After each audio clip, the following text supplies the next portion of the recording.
Praise the Lord, Shalom, Hallelujah. Jesus loves us so much. 2 Corinthians 13 chapter 11th verse. ప్రేమ సమాధానములకు కర్తయకు దేవుడు మీకు తోడై ఉన్నారు. Praise god. నిజమే కదా, ఏసే ప్రేమ, ఏసే సమాధానం ఏసే ఇచ్చినంతగా ఇంకెవరు ఇవ్వలేరు కదా. సో ఈరోజు ఏసే ప్రేమ మీకు తోడుగా ఉంది, ఏసే సమాధానం మీకు తోడుగా ఉంది. ఏసే మీతో ఉన్నారంటే అన్నీ మీతో ఉన్నట్టే కదా. And you need to ask Jesus Christ to teach how to discipline your mind. ఎందుకంటే లెగిసినప్పటి నుంచి ఎన్నో ఆలోచనలతో మీరు లెగుస్తూ ఉంటారు.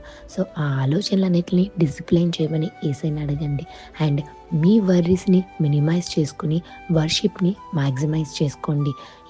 ఎప్పుడైతే మీరు వర్షిప్ ఎక్కువ చేస్తారో మీరు వర్రీ అన్నదే మర్చిపోతారు.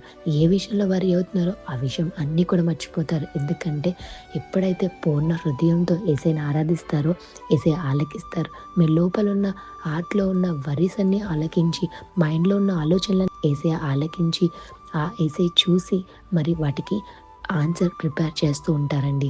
So ask Jesus how to discipline your mind so you can worship Jesus Christ with all your heart and minimize your worries and maximize worship. Drawing near to you in worship by expressing my love for you and my trust in you. I love you, O Lord, our strength. We trust in you, O Lord. I says you are my God. నిజమే కదా, ఎంత దగ్గరగా వేసే దగ్గరికి వెళ్తున్నామో అంత వర్షిప్లో express చేయొచ్చు మన ప్రేమను. ఏసైకి మనం తిరిగి ఏమి ఇవ్వలేమండి, ఆయన రుణాన్ని మనం తీర్చుకోలేము. కీర్తనలో 34 అధ్యాయం 1వ వచనంలో ఒక మాట ఉంటుంది, I will never stop pricing God. నిజమే కదా, మనం స్తుతించడం ఆపలేము, ఎందుకంటే స్తుతులకు పాత్రుడు మన యేసయ్య. ఆమేన్. సో ఆయన పైన మీ స్ట్రెంగ్త్ పెట్టుకోండి.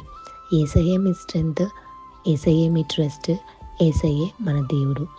మహిమ ఘనత ప్రభావం మన యేసయ్యకే చెల్లును గాక. హల్లెలూయా. ఆమేన్.